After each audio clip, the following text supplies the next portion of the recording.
Good day, Bashar. And a you good day. I have a few questions. Oh, and all right. I'll discuss about things backwards. Backward. About a week ago, I had a dream. Oh, I'm sorry. The three tools I use in disassociation process is astral projection, remote viewing, and lucid dreaming. All right. And how exciting.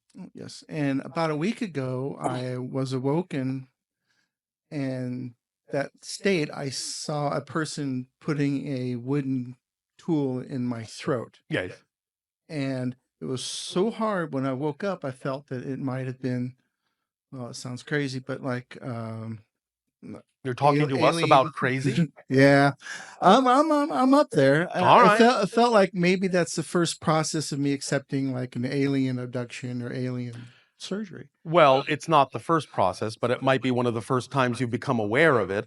Although what you experienced was still somewhat symbolic and not absolutely literal. Okay. Because about 2 months ago, I had a vision of myself rigid, laying on the side, and I saw a translucent being that was gray with a green core. Yes. And there was a narrow, almost like a real thin metal going into my heart. Yes. I'm trying to confirm if that was real. Yes. Okay. Because the heart condition was actually an incantation that I created for another person. Yes. And I had a vision of this other person that was special to me, and she had died from a cardiac arrest. All right. So I made an incantation, and I said, give my heart energy if she needs it. Yes. Now, in 2005, I was very sick, and I was sitting on a couch. Yes. Then I had the flu, and I saw myself frozen in the chair, the back of me. I'm like, okay, well, maybe I can't sleep, but maybe I should go over there. So I became over there, and I decided to call on the phone, and I went to the hospital, and it turned out a viral infection of an enlarged heart. Yes. And this seems to be a theme for you. Yes. So, I mean, I'm trying to confirm, did that energetic transfer take place from the incantation? Well, in a sense, again, it is a permission slip that you use to give yourself permission to be capable of doing that. Okay.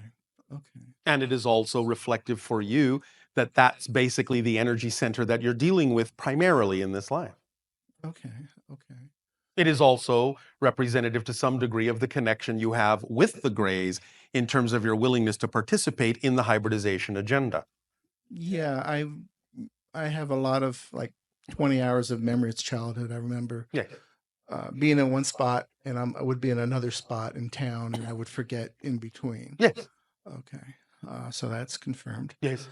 Remember that in the idea of the Greys being truly a mutated race of humans from a parallel Earth that destroyed their world, one of the things that they needed to do in order to create the hybridization agenda was to allow themselves to become a hive mind, and in doing so, they gave up their connection to their heart center. Okay. Thus, there was... The one vision of Greys I did have was the face of a Grey, and the impression was it was from pollution mostly that destroyed the world. It's one way to look at it, and that was certainly part of it. But there were a number of different things that they did not pay attention to that ultimately destroyed their Earth, which is one of the reasons why we are all talking to you about the fact that many of you have been walking down the same path, and it would be perhaps a good idea not to repeat their particular path. Yeah. And so the focus of the Greys and our focus and many other beings' focus is to take care of your world so that you do not have the same experience that the Greys had. In a sense, even though everything exists at once and they come from what you might euphemistically call a parallel reality, in a sense, you could still say, looking at it from one timeline perspective, that they are your future coming back to warn you not to go down that path. Okay. I talked to a parallel Bashar, and I was doing invention work with quartz and faceting of quartz. Yes. And I had created a modified Vogel crystal. Yes. One side was a conical 33 degrees, and the other side was a conical 51.86 degrees. All right. And I made that into a wireframe, a tetrahedron, and Yes. immersed it in water. Yes. And I'm wondering, I do see the bubbleization. I do see Yes. differences in temperature. Yes, it's a transference of energy into the water, yes. Okay. There was a partial Bashar channeling, well, not partial, but information about gold and Yes. crystal, and how gold can transmute timeless energy into the water. Yes. How much I did purchase some gold, hammered it out, and wrapped it around the 33-degree conical portion Yes. of the crystal. Yes, but it must completely cover the crystal. Oh, okay. So would gold foil work? Yes. Okay. If it is pure enough. Okay, like 22 karat. Okay, so it has to completely envelop the crystal. Yes. Okay, I'll Because change. you're creating, in a sense, a transformer resonating capacitor. And therefore, it must be a layer unto itself, not just pieces here and there on the crystal. One of the technologies I was shown a blueprint of I believe, had to do with anti-gravity, what we call anti-gravity creation. It was a double. Were any of the components in it spinning?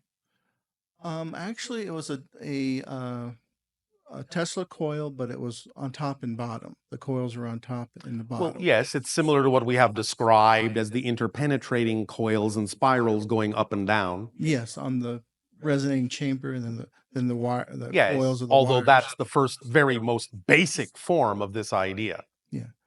The other thing was the important thing I had to remember was it was 90 degrees phase on the four Yes. power coils to the coils. Yes. For the resonation. Yes. I was just double checking on. Yes, but ultimately you will find that one of the components needs to spin. Okay. All right. That would be probably the top parts. Will that do? Yeah, that's all I can think of. Thank you. Thank you.